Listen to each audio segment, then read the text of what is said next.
الحمد لله نحمده ونستعينه ونستغفره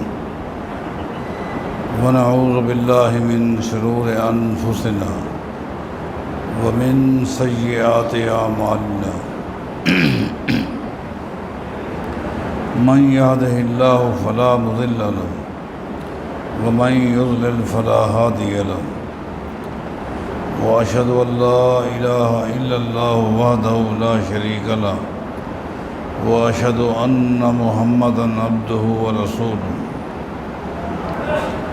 من يطع الله ورسوله فقد رشد واهتدى ومن يعص الله ورسوله فقد ضل وغوى أما بعد فإن خير الحديث كتاب الله وخير الهدي هدي محمد صلى الله عليه وسلم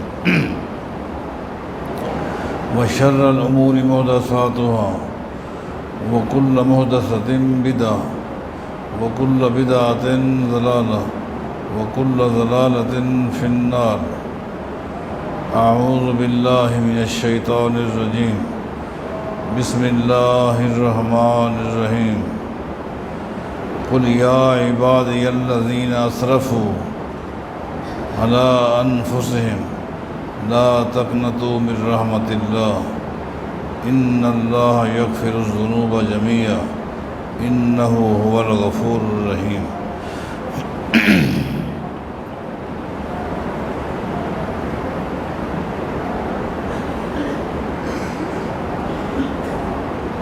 قیامت کے میدان میں سب سے زیادہ خوش نصیب وہ لوگ ہوں گے، سب سے زیادہ سعادت مند وہ لوگ ہوں گے جنہیں اللہ تعالیٰ کا سایہ نصیب ہوگا، اللہ تعالیٰ کے عرش کے سائے کے نیچے جگہ مل جائے گی، وہ سب سے زیادہ خوش نصیب ہوں گے۔ وہ کون ہوں گے، ان کی تفصیل جہاں تک ہو سکے گی آپ بھائیوں اور بہنوں کے سامنے پیش کرتا ہوں۔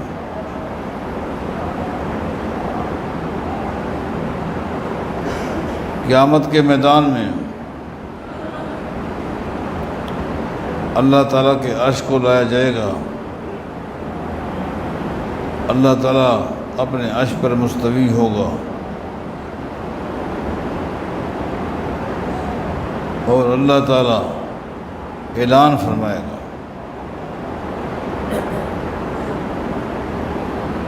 أَيْنَ الْمُتَحَابُّونَ فِيَّ وَالْمُتَجَالِسُونَ فِيَّ وَالْمُتَلَاقُونَ فِيَّ۔ وہ لوگ کون ہیں، کہاں ہیں جو دنیا میں آپس میں محبت کرتے تھے اور ان کی محبت کی بنیاد کوئی دنیاوی لالچ نہیں تھی بلکہ میری ذات تھی، میرے لیے محبت کرتے تھے؟ کون ہیں، کہاں ہیں؟ أَيْنَ الْمُتَحَابُّونَ فِيَّ، دنیا میں میری خاطر دوستی لگانے والے، محبت کرنے والے، ملنے والے، ملاقاتیں کرنے والے کون ہیں، کہاں ہیں؟ اللہ آواز لگائے گا، الْيَوْمَ أُظِلُّهُمْ فِي ظِلِّي، آج ان لوگوں کو میں اپنا سایہ نصیب کرتا ہوں۔ آج وہ لوگ دھوپ میں کیوں ہیں، آج وہ پریشان کیوں ہیں؟ آج میرے عرش کے سائے کے نیچے آ جائیں۔ جو دنیا میں محبت کرتے تھے میری خاطر، میرے بھائیوں، میری بہنوں، اس نقطے پر غور کرو۔ دوستو، آپس میں محبت کرو اور محبت کی بنیاد جو ہے صرف اللہ کی رضا ہونی چاہیے۔ باقی جتنی بھی محبتیں ہیں، وطن کی محبت، علاقے کی محبت، برادری کی محبت، کاروباری حوالے سے محبت، رشتے ناطے کی وجہ سے محبت، ان تمام محبتوں کی حیثیت ثانوی ہے۔ اصل محبت وہ ہے جو اللہ کے لیے کی، ایسی محبت کرو جیسی محبت انصار اور مہاجرین نے آپس میں کی، جس محبت کو اللہ نے قرآن کریم میں بیان کیا۔ محمد الرسول اللہ والذین معہ اشداء الکفار رحماء بینہم، آپس میں ایسی محبت کی، آپس میں ایسا تعلق اللہ کے لیے، ایک نے اللہ کے لیے وطن چھوڑا، علاقہ چھوڑا، جائیدادیں چھوڑی، خاندان چھوڑا، بیوی بچے چھوڑے۔ انصار ہیں، دیکھیے، اللہ کے لیے وطن پیش کر رہے ہیں، گھر پیش کر رہے ہیں، جائیدادیں پیش کر رہے ہیں، ایسی محبت۔ جس وقت سیدہ زینب رضی اللہ عنہ مکے سے مدینہ آ رہی تھی تو ان کے خاوند ابو العاص نے کہا، زینب مجھے چھوڑ کے جا رہی ہے، کس قدر تو مجھ سے محبت کرتی تھی، کتنا تو تجھے مجھ سے پیار تھا، کس قدر تو میرے اوپر جان نچھاور کرتی تھی، آج کیا ہو گیا، آج کہاں جا رہی ہے، میری محبت کے دعوے کرنے والی کہاں؟ سیدہ زینب نے کیا کہا رضی اللہ، ابو العاص تیری محبت تو دور کی بات ہے، پوری کائنات کی محبت اسلام پر قربان ہے، اسلام پر قربان ہے۔ محبت ایسی کرو اللہ کی رضا کے لیے، جیسی محبت مہاجرین انصار نے کی، جیسی محبت صحابہ نے آپس میں کی، اللہ کی خاطر محبت کی انتہا کر دے۔ محبت ایسی کرو کہ عبد الرحمن بن عوف رضی اللہ تعالیٰ عنہ، جن کی سیرت کے اوپر باقاعدہ جمعہ پڑھا چکا ہوں، جب بہن جوان ہوتی ہے مسجد نبوی میں نگاہ دوڑاتے ہیں، کس کو اپنا بہنوئی بناؤں، کس پر نگاہ ٹھہری، کیوں ٹھہری، کس کے کندھے پر ہاتھ رکھا، کس کو الگ کر کے کہا کہ میری بہن جوان ہو چکی ہے، میں آپ کو اپنا بہنوئی بننا چاہتا ہوں۔ کون ہے؟ سیدنا بلال رضی اللہ قربان جائیں۔ یہ محبت ہے اللہ کے لیے۔ وہ خاندان قریش کا سرداروں میں سے ایک سردار، عرب کے تاجروں میں سے ایک تاجر، ان کے مقابلے میں بلال حبشہ کا رہنے والا عبد الرحمن بن عوف نے نہ برادری دیکھی، نہ وطن دیکھا، نہ علاقہ دیکھا، نہ غربت دیکھی، نہ رنگ نسل دیکھا، کچھ نہیں دیکھا۔ بلال جس بیچارے کی زبان میں بھی لکنت تھی، ساری زندگی اذان دیتا تھا، کوشش کی، کبھی اشہد کو اشہد نہ پڑھ سکا، اشہدو کہتا تھا۔ شین کو سین پڑھنے والا نبی علیہ السلام فرمایا کرتے تھے، لوگو تمہاری شین سے مجھے بلال کی سین زیادہ اچھی لگتی ہے۔ محبت کی اللہ کے لیے، ایسی محبت کرو میری بہنوں، آپس میں ایسی محبت کرو، اٹھنا بیٹھنا، ہمدردیاں، دوستی لگاؤ، خوشی غمی میں شریک ہو، قربان جائیں۔ جیسی محبت سیدہ عائشہ نے سیدہ بریرہ سے کی۔ کہاں سیدہ عائشہ ام المومنین رضی اللہ عنہ، اور کہاں بریرہ بیچاری جو کہ ایک قبیلے کی زر خرید لونڈی ہے۔ کیوں محبت کی؟ محبت کی بنیاد کیا تھی؟ کہ بریرہ کے ذمے اس قبیلے کے لوگوں نے جو کام لگائے تھے بیچاری وہ کرتی رہتی تھی، تھک جاتی، کام مکمل ہو جاتا تو پھر آرام کس طرح کرتی؟ سیدہ عائشہ کے پاس آتی اور دین سیکھتی تھی، عقیدہ معلوم کرتی تھی، عمل معلوم کرتی تھی۔ اس کی اس دینداری کو دیکھ کر سیدہ عائشہ نے کہا، آج کے بعد تو میری سہیلی، میں تیری سہیلی۔ کیا دیکھا؟ کچھ نہیں دیکھا، صرف دین دیکھا، اللہ کی رضا کے لیے محبت کی، اپنی سہیلی بنا لی، اور آخر کار کہہ دیا آپ اپنے قبیلے والوں سے کہو جو مانگتے ہیں میں کوشش کرتی ہوں میں پوری جائیداد دوں گی تاکہ تجھے آزاد کروں۔ ان لوگوں نے کچھ شرطیں غیر شرعی بھی لگا دی، نبی علیہ السلام کو بتایا گیا، آپ نے منبر پہ کھڑے ہو کر فرمایا ما بال اقوام یشترطون شروطا، کیا لوگ ہو گیا ہے ایسی شرطیں لگاتے ہیں لیست فی کتاب اللہ، جن شرطوں کا دین سے کوئی تعلق ہی نہیں، نہ قرآن سے نہ حدیث سے۔ کہنے کا مطلب یہ تھا ایسی محبت کرو۔ کیا میری بہنوں تم نہیں چاہتی قیامت کے دن اللہ تعالیٰ کے عرش کے سائے کے نیچے ہوں؟ اگر چاہتی ہو تو آپس میں محبت کرو، اور محبت کی بنیاد اللہ کا دین ہو، آپس میں ملنا جلنا، خوشی غمی، ایک دوسرے کے ساتھ ہمدردی ہو، بنیاد کیا ہو؟ اللہ کا دین ہو۔ میرے بھائیوں، قیامت کے دن اللہ اعلان فرما رہے ہیں این المتحابون فیہ والمتجالسون فیہ والمتلاقون فیہ، کہاں ہیں وہ لوگ جو میری خاطر ملتے تھے، میری خاطر محبت کرتے تھے، خوشی غمی ہمدردیاں تھیں میری خاطر؟ الیوم ظلہم فی ظلی، آج ان کو میں اپنے عرش کا سایہ نصیب کروں گا۔ کیا خوش نصیبی ہوگی! سایہ تو سایہ ہوتا ہے، اور وہ سایہ اللہ کے عرش کا، غور تو کرے۔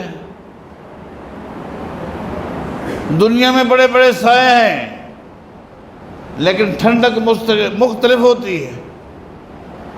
درختوں کو سایہ، مکانوں کی چھتوں کا سایہ، چھتری کا سایہ، اور ایک ماں کا سایہ، ماں باپ کا سایہ، باپ کا سایہ، کیسا عظیم سایہ ہوتا ہے۔ لوگو، میرے بھائیوں میری بہنوں، کیا وہ سایہ ہوگا، کیا ٹھنڈک ہوگی اس سایہ کی کہ جس عرش پر اللہ تعالیٰ مستوی ہوگا۔ اللہ تعالیٰ عرش پر مستوی ہے، اللہ کے عرش کا سایہ ہے۔ آج اللہ آواز لگا رہا ہے این المتحابون فیہ، میری خاطر محبت کرنے والے کہاں ہیں؟ آ جائیں میرے عرش کے سایہ کے نیچے۔ جن کو اللہ کے عرش کا سایہ مل جائے گا وہ یقین کر لیں گے کہ اللہ ہم سے راضی ہو گیا، اللہ ہم سے راضی ہو گیا۔ یہ لوگ ہیں، اور کون ہوں گے؟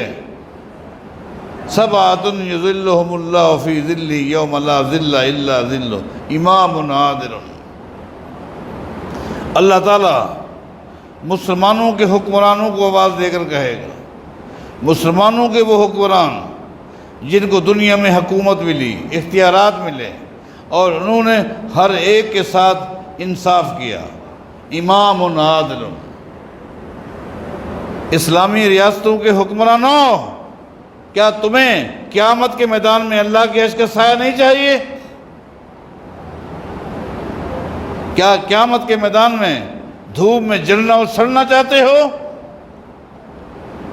تمہیں اللہ کی رحمت نہیں چاہیے؟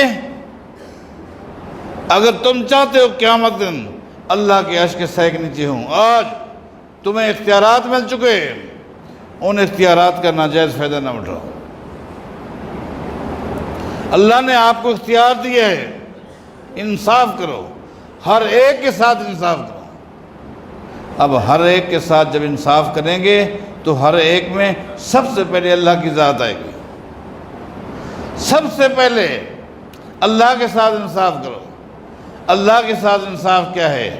جو خطہ تمہیں ملا ہے، جس ریاست کے اختیارات تمہیں ملے ہیں، دیکھو اس خطے پر کہیں شرک تو نہیں ہو رہا، اللہ کے مقابلے میں کوئی بت تو نہیں ہے جن کی پوجا ہو رہی ہو، اللہ کے مقابلے میں کسی کو مشکل کشا اور حاجت روا تو نہیں بنایا ہوا۔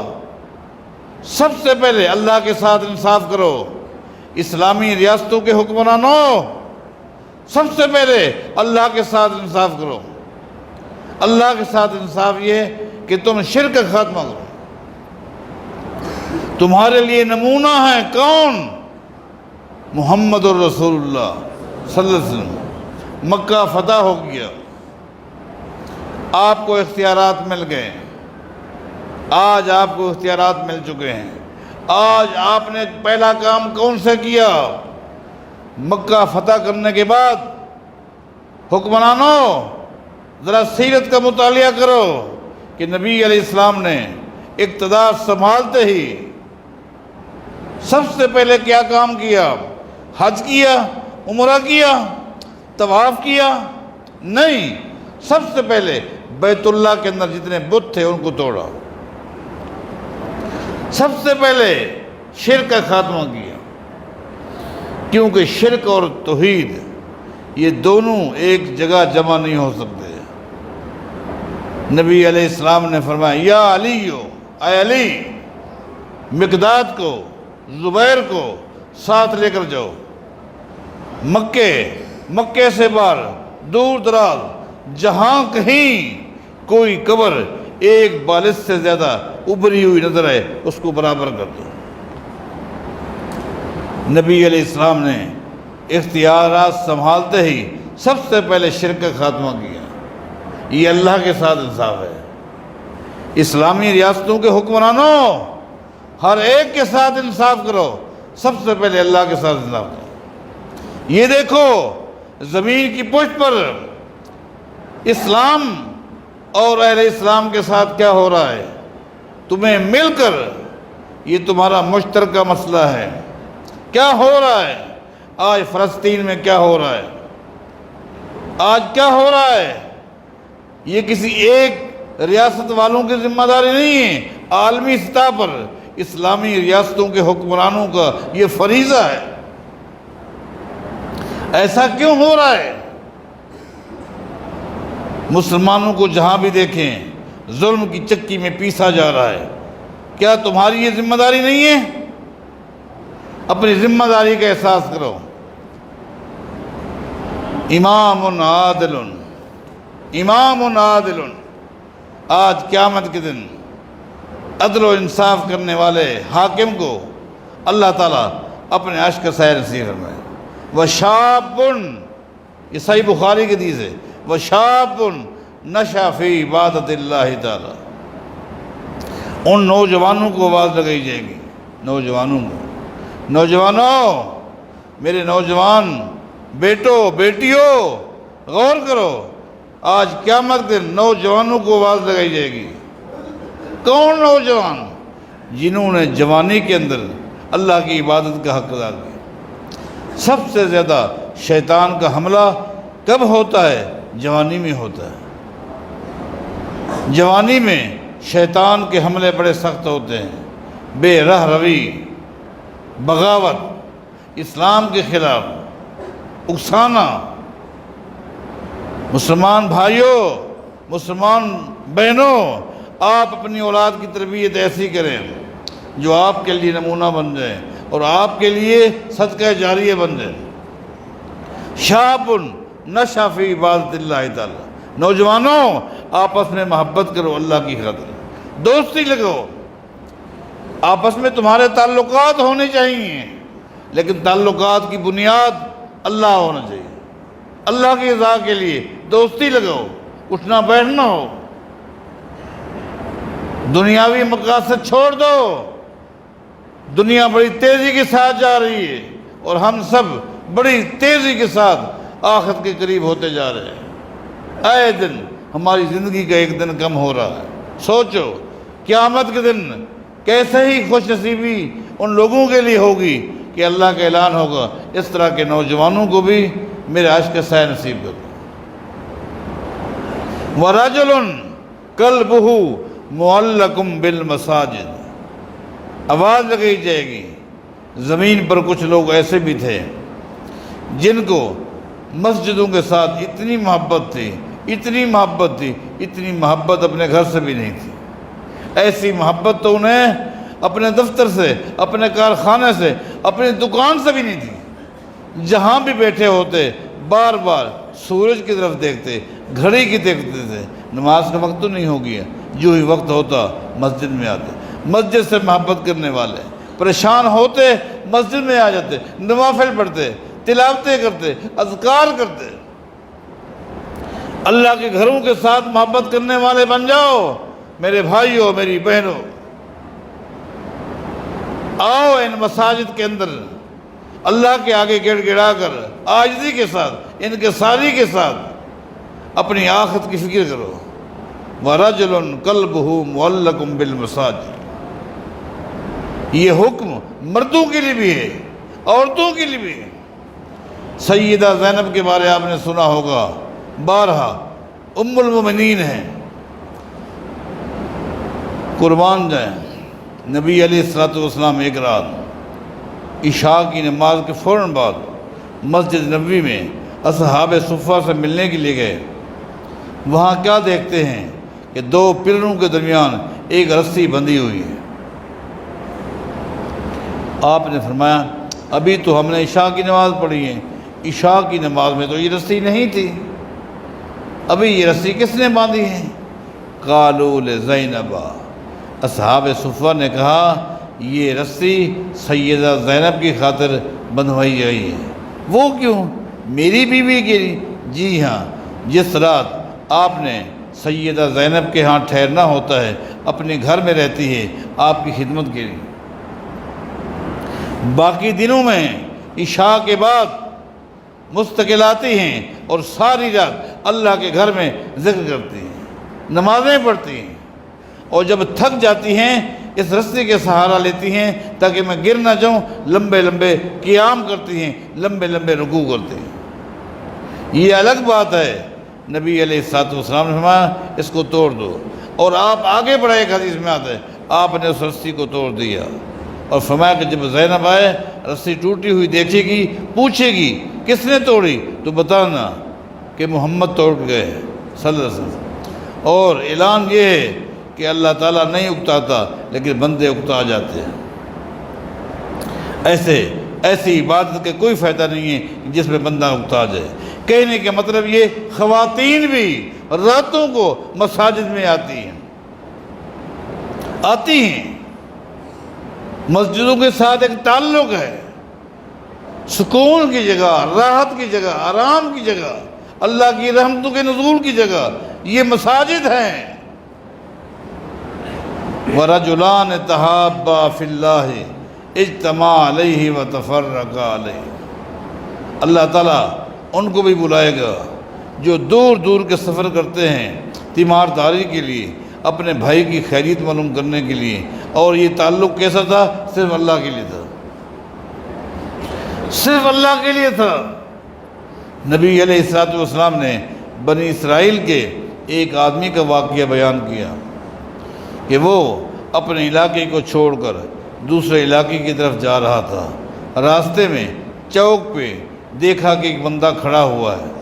جو بندہ کھڑا ہوا تھا اس نے اس جانے والے سے پوچھا اَیْنَ تُرِیدُ، تو کہاں جا رہا ہے؟ اس جانے والے نے کہا اُرِیدُ أَخَلِّي فِي هَذِهِ الْقَرْيَةِ، میں فلاں بستی میں جا رہا ہوں، میرا ایک بھائی ہے، اس کے حالات معلوم کرنے، اس کی خیریت لینی ہے۔ آپ کا عزیز ہے؟ نہیں، دنیاوی کوئی تعلق نہیں ہے۔ کوئی کاروبار ہے؟ کوئی کاروبار نہیں ہے۔ کوئی لینا دینا ہے؟ کہا کچھ نہیں، میں ان سے محبت کرتا ہوں اللہ کے لیے، اللہ کے لیے مجھے ان سے محبت ہے۔ اتنا لمبا سفر کر کے جا رہا ہے، تو اتنا دور سے چلا، اتنا دور جائے گا، تھک جائے گا۔ اس نے کہا ساری باتیں، مجھے اس سے محبت ہے، اللہ کے لیے محبت ہے، اللہ کے لیے پیار ہے، میں اس سے ملنے کے لیے جا رہا ہوں۔ اس کھڑے ہوئے شخص نے کیا کہا؟ اس نے کہا میں اللہ کا فرشتہ ہوں، میں اللہ کا فرشتہ ہوں۔ جب اللہ کی خاطر ملنے کے لیے تو گھر سے نکلا تھا، اسی وقت سے میں تیرے انتظار میں کھڑا ہوں۔ اللہ نے مجھے یہاں روک دیا ہے، اللہ کا پیغام دینے کے لیے کھڑا ہوں۔ بتاؤ، یہ فرشتہ اللہ کا پیغام لے کر کھڑا ہے، کس کے لیے؟ کسی نبی کے لیے؟ کسی امام کے لیے، کسی محدث کے لیے، ایک عام دیہاتی کے لیے۔ پیغام کیا ہے؟ ان اللہ حبک کما احببتہ فی، اللہ فرماتا ہے جب سے تو نے اس بندے سے میری خاطر محبت شروع کی ہے، اسی وقت سے میں بھی تجھ سے محبت کرتا ہوں۔ میرے بھائیوں، میری بہنوں، دنیاوی مقاصد کے لیے ہم بڑے بڑے لمبے سفر کرتے ہیں، بڑے بڑے لمبے سفر کر کے جاتے ہیں، ملاقاتیں بھی کرتے ہیں، لیکن اللہ کے لیے وَرَجُلٌ دَعَتْهُ امْرَأَةٌ ذَاتُ مَنْصَبٍ وَجَمَالٍ، ایک اور بندہ ہے خوش نصیب جس کو اللہ تعالیٰ اپنے عرش کا سایہ نصیب کرے گا۔ وَرَجُلٌ دَعَتْهُ امْرَأَةٌ ذَاتُ مَنْصَبٍ وَجَمَالٍ فَقَالَ إِنِّي أَخَافُ اللَّهَ، ایک جوان کو ایک عورت نے برائی کی دعوت دی۔ برائی کی دعوت دینے والی عورت اپنے اندر دو چیزیں رکھتی ہے، ایک تو حد درجہ حسن و جمال ہے، چوٹی کی حسین ہے، اور ساتھ ہی ساتھ دولت کے انبار بھی ہیں۔ اس نے کہا اگر تو میری دعوت کو قبول کر لے تو تجھے میں یہ نوازوں گی۔ لوگ برائی کے لیے پیسے دیتے ہیں، میں پیسے تجھے دیتی ہوں۔ اس نوجوان کے سامنے اس عورت کا حسین خوبصورت جسم بھی ہے، اس کی دولت بھی ہے، سب کچھ دیکھنے کے باوجود کہہ دیتا ہے انی اخاف اللہ، میں اللہ سے ڈرتا ہوں۔ اللہ نے اس چیز کو حرام کیا ہے، جس چیز کی تو مجھے جو دعوت دے رہی ہے اللہ نے اس کو حرام کیا ہے۔ فقال انی اخاف اللہ، میں اللہ سے ڈرتا ہوں۔ یہ جملہ، جس جملے کے اندر تین الفاظ ہیں، انی اخاف اللہ، تین الفاظ کا مرکب ایک چھوٹا سا جملہ اس نوجوان کی زبان سے نکلا، یہ جملہ اللہ کو اتنا پسند آ گیا، قیامت کے دن اس طرح کے لوگوں کو بھی اللہ آواز لگائے گا۔ ان نوجوانوں کو بھی بلاؤ، ان کو بلاؤ جن کو دنیا میں برائی کی دعوتیں ملتی رہی لیکن میری خاطر ٹھکراتے رہے، ان کو بھی آج میرے عشق کا سایہ نصیب ہوگا۔ وَرَجُلٌ ایک شخص وہ بھی ہے جس نے اللہ کے راستے میں خرچ کیا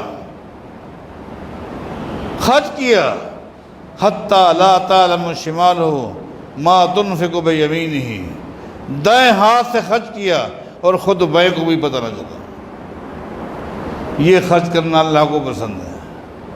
شیطان اللہ کے راستے میں خرچ کرنے سے منع نہیں کرتا، لیکن بندے کو ریاکار بنا دیتا ہے۔ میرے بھائیوں، میری بہنوں، غور کرو، شیطان یہ نہیں کہتا مسجد میں خرچ نہ کرو، مدرسے میں خرچ نہ کرو، غریبوں پر، مسکینوں پر، یتیموں پر، بیوہ عورتوں پر خرچ نہ کرو، نہیں، ریاکار بناتا ہے، ریاکار بناتا ہے، عبادات سے منع نہیں کرتا، ریاکار بناتا ہے، ریاکار۔ اور ریاکار یہ اتنا بڑا خطرناک معاملہ ہے کہ ایک دن نبی علیہ السلام نے دجال کے فتنے پر گفتگو کی، دجال کے فتنے پر گفتگو کی، جب آئے گا کس قدر فتنہ پھیلائے گا اور کس طرح لوگ گمراہ ہو جائیں گے، بے دین ہو جائیں گے۔ صحابہ کی آنکھوں میں آنسو آ گئے، رونے لگ گئے۔ نبی علیہ السلام دست دے کر چلے گئے۔ جب آپ اگلی نماز کے لیے آئے، دیکھا اسی وقت بھی دیکھا اسی طرح جہاں بیٹھے تھے صحابہ زاروں قطار رو رہے تھے کہ اگر ہماری زندگیوں میں دجال آ گئی ہمارا کیا بنے گا۔ اس قدر فتنہ تو ہمارا بچنا تو بڑا مشکل ہو جائے گا۔ رو رہے تھے۔ نبی علیہ السلام نے کیا فرمایا؟ اللہ اخبرکم باخوف من فتنۃ الدجال، تم تو دجال کے فتنے پر رو رہے ہو، میں تمہیں ابھی ایک اور فتنہ بتاتا ہوں جو دجال کے فتنے سے بھی زیادہ خطرناک ہے۔ صحابہ کرام کی آنکھیں کھول گئی۔ دجال کا فتنہ اس قدر خطرناک، کیا اس سے بھی خطرناک فتنہ ہے؟ فرمایا جی ہاں، وہ ریاکاری ہے، ریاکاری۔ نبی علیہ السلام فرماتے ہیں لوگو، ریاکاری ایک ایسا فتنہ ہے جس کی چال چیونٹی کی چال سے بھی زیادہ کم و سلو ہے۔ ریاکاری عام، علماء کو ریاکار بنا دیتا ہے شیطان۔ علماء اپنی تقاریر کے بعد، تلاوتوں کے بعد، پروگراموں کے بعد انتظار میں رہتے ہیں کون ہماری تعریف کرے گا۔ تقریروں کے دوران انتظار میں رہتے ہیں کون ہمارے حق میں نعرے لگائے گا۔ اشتہارات میں دیکھتے ہیں میرا نام چھوٹے حروف میں آیا، یہ بڑے حروف میں آیا، مجھے کس طرح اسٹیج پہ پکارا گیا، کس قدر میرے القاب لیے گئے۔ ریاکاری، ریاکاری۔ اللہ، تاجر ان کو ریاکار شیطان بنا دیتا ہے۔ ریاکاری، دوستوں سے کہتے ہیں یہ پنکھے میں نے لگوائے ہیں، یہ قالین میں نے بچھوائی، دوستوں کو اپنی نیکیاں بتاتے ہیں۔ ریاکاری، ریاکاری۔ دو چار حج کر لیے، دسترخوان پر دوستوں کو بتاتا ہے فلاں سن جب گیا حج کرنے کے لیے تو یہ برتن وہاں سے لایا تھا، جب دوبارہ حج کے لیے گیا تو یہ کپ لے کر آیا، جب دوبارہ کیا وہ لوگوں کو یہ برتن نہیں بنا رہا، بتا رہا، وہ حج بتا رہا ہے، اپنے نام کے ساتھ حاجی لگا رہا ہے۔ اس کو اگر کوئی حاجی ابراہیم نہ کرے غصے میں آ جاتا ہے، غصے میں آ جاتا ہے، اس کو تکلیف ہے میرے حج سے۔ ریاکاری عام، شیطان نیکی سے منع نہیں کرتا۔ ریاکاری، ریاکاری۔ غور کرو قیامت دن کیا ہوگا، یا تو ایک طرف آواز لگ رہی ہے عرش کے سائے کے نیچے آ جاؤ، یا ان بد نصیبوں کو، ریاکاروں کو قیامت کے میدان میں ایک کونے میں کھڑا کر دیا جائے۔ دنیا کا حساب کتاب ہو رہا ہے، جنتی جنت میں جا رہے ہیں، جہنمی جہنم میں جا رہے ہیں۔ سب سے آخر میں اللہ تعالیٰ ریاکاروں کو آواز لگا کر کہے گا، اللہ تعالیٰ ہم سب کو اس طرح کے اعلان سننے سے بچا لیں۔ اللہ فرمائے گا ایھا المراؤون، اور ریاکارو، اور ریاکارو،